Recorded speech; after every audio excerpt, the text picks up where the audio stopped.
Prime Minister promises transparency, accountability and justice in SSL probe, receives a $10.5 million hospital supplies donation, and attends 43rd National Leadership Prayer Breakfast. You're watching Jamaica House Weekly. I'm Anthony Morgan.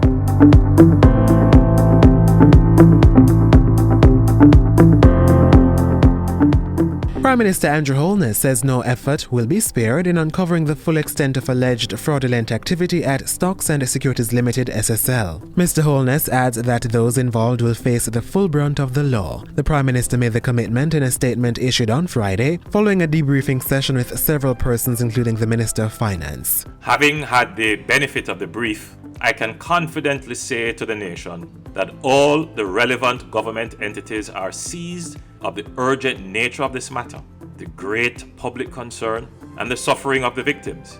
I am satisfied that the entities understand the implications and the potentially complex nature of this matter and the need for transparency, diligence, and prudence in all their operations. Mr. Holness argued that given the potentially complex and litigious nature of the allegations, the state must ensure that every bit of information shared with the public is verified. The government will ensure that the laws and systems in place work for the benefit of the general public good, accountability for those responsible, and justice for those negatively affected.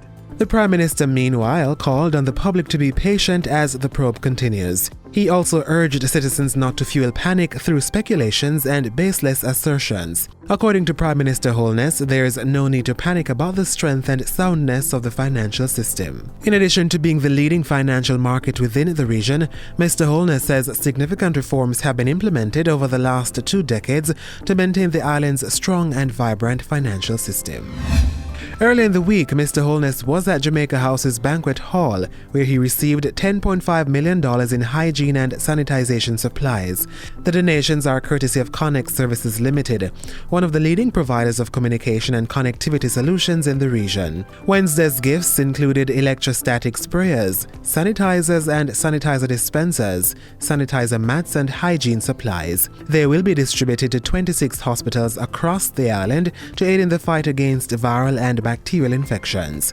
While expressing gratitude for the donation, Prime Minister Holness also encouraged other corporate entities to give back to the country. It doesn't make sense that you make a profit and everything around you collapse. That profit also means that everyone around you is doing well. Prime Minister Holness also used the opportunity to implore Jamaicans to take greater responsibility for their own health. The plea comes amidst a recent spike in COVID-19 cases. Will the Lord be pleased with thousands of rams or with tens thousands of rivers of oil? Shall I give my firstborn for my transgression, the fruit of my body for the sin of my soul? Prime Minister Andrew Holness Thursday as he participated in the 43rd National Leadership Prayer Breakfast at the Jamaica Pegasus Hotel. This year's staging was held under the theme, Strengthening Communities Through Peace, Justice and Forgiveness. At the top of the week, Prime Minister Holness was in his constituency to attend to the wake of 40-year-old Tamika Peart and her 17-year-old son Jelani Wright, who both died tragically from a recent car crash. Peart's 12-year-old son was the lone survivor.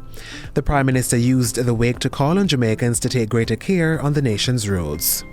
Last year, we had over 400 deaths by traffic accident.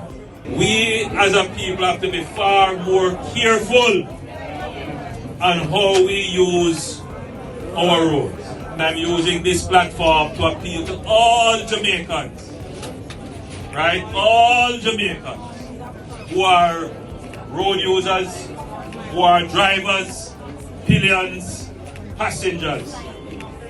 Please use our roads carefully. It will save your life. Last week also saw the Prime Minister expressing condolences to the family and friends of former Police Commissioner Lucius Thomas. The 73-year-old died on Wednesday after ailing for some time. In a social media post, Mr. Holness lauded Thomas for his close to 40 years of service to the Jamaica Constabulary Force. Thomas joined the force in 1969, rising through the ranks to hold the top job for a 2-year period, starting in 2005. And that's it for Jamaica House Weekly. Be sure to join us next time for more news stories coming out of the office of the Prime Minister.